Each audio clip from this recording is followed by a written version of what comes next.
Mr. President, I rise today to join my colleagues in discussing the single greatest geopolitical threat facing the United States for the next century, and that is the rise of Communist China.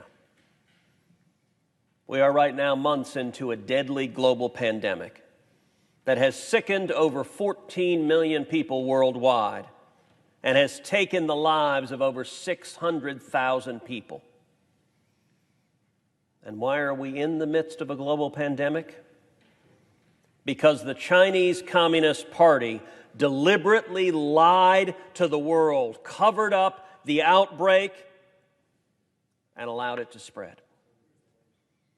The coronavirus pandemic has thrown into high relief the fact that China is our most dangerous threat.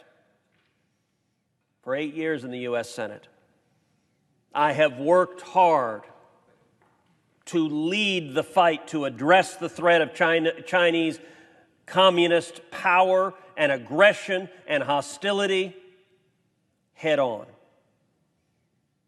to make the United States economy as free and independent from China as possible, and to thwart the never-ending propaganda and censorship campaign from the Chinese communists. Last week, the Chinese Communist government made the decision to sanction me personally. So I am now, I awoke to discover, prohibited from traveling to Communist China. Somehow I think I will overcome that great burden. And I will tell you, I wear China's sanction as a badge of honor. There's a reason they're lashing out. There's a reason they have decided to direct personal sanctions on me, because they are scared, they are terrified.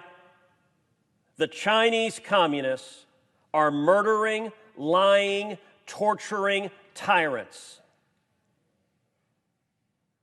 For a long time in Washington, there were politicians in both parties, Democrats and Republicans, who were apologists for China, who denied the threat was there, who insisted that the path forward was getting more and more and more in bed with the Chinese communists. Well, the most significant long-term foreign policy consequence of this global pandemic is people's eyes are opening up on both sides of the aisle here in Washington and across the world.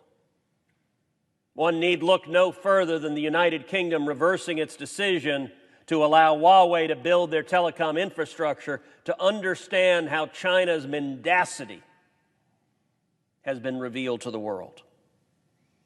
So how do we hold China accountable? How do we deal with the Chinese Communist Party? First of all, we should sanction Chinese officials involved in the ongoing suppression of medical experts, of journalists, and political dissidents, all of whom have been disappeared by the Chinese tyrants. I've introduced legislation to do just that. And over the past several years, I've introduced roughly a dozen separate pieces of legislation, all focused on different aspects of addressing the China threat. Another aspect is Chinese propaganda that is reflected here in the United States. Big business, giant corporations, the media, Hollywood, all are terrified to take on Communist China. All see the billions they can earn from access to the Chinese markets as more important than free speech.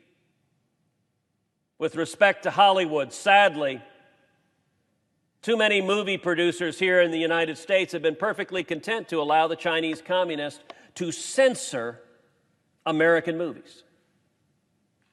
So, for example, later this year, the sequel to Top Gun is scheduled to come out. Top Gun, one of the greatest military recruiting films ever made.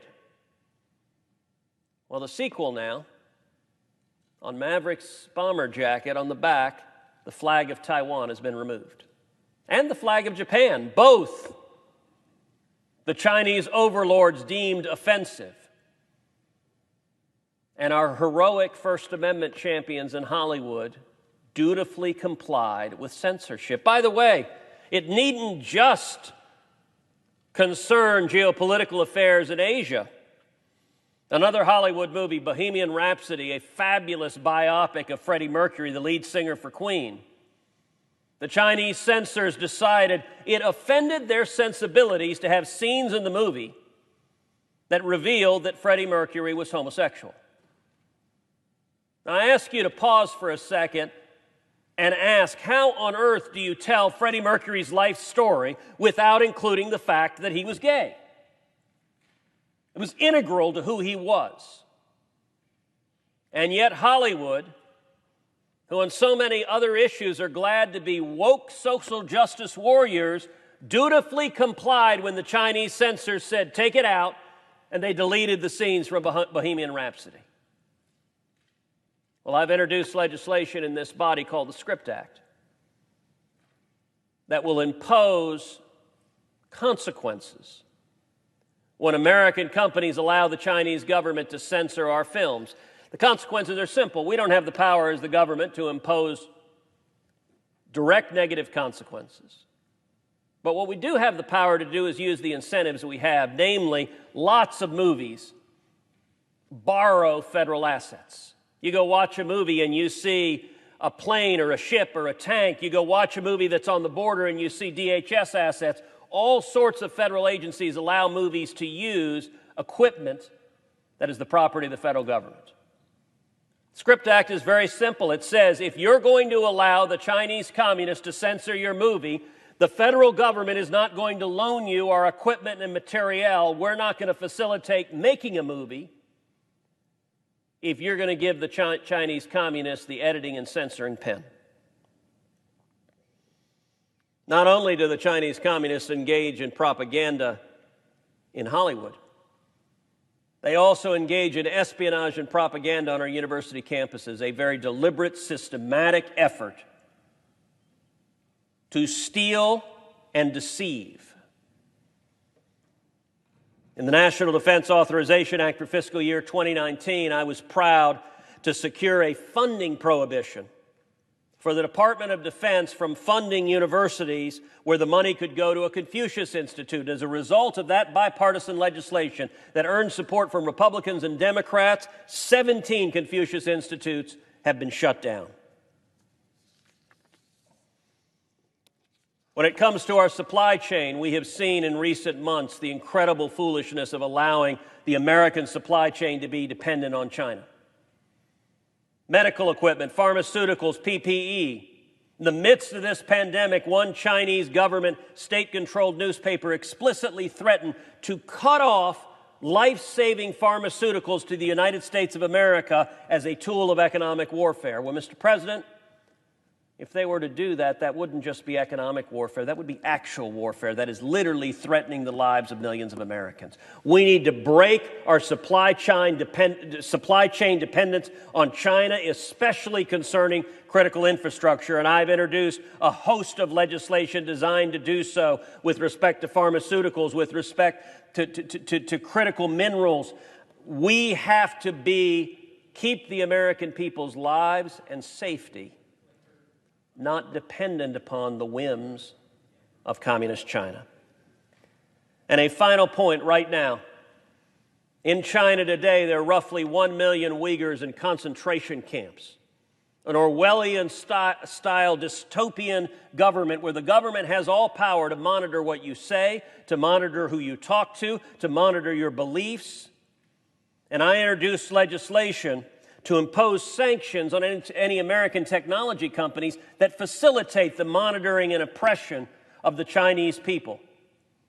And I'm proud to say the Trump administration took major portions of that legislation I introduced and implemented it to increase the pressure to stop facilitating Chinese torture and oppression. The overwhelming challenge for this body and for this country for the next century going forward is how we stand up to the threat of China. China is waging a 1,000-year war. And for the sake, not only of Americans, but for the sake of the free world, America needs to win this contest. I yield the floor.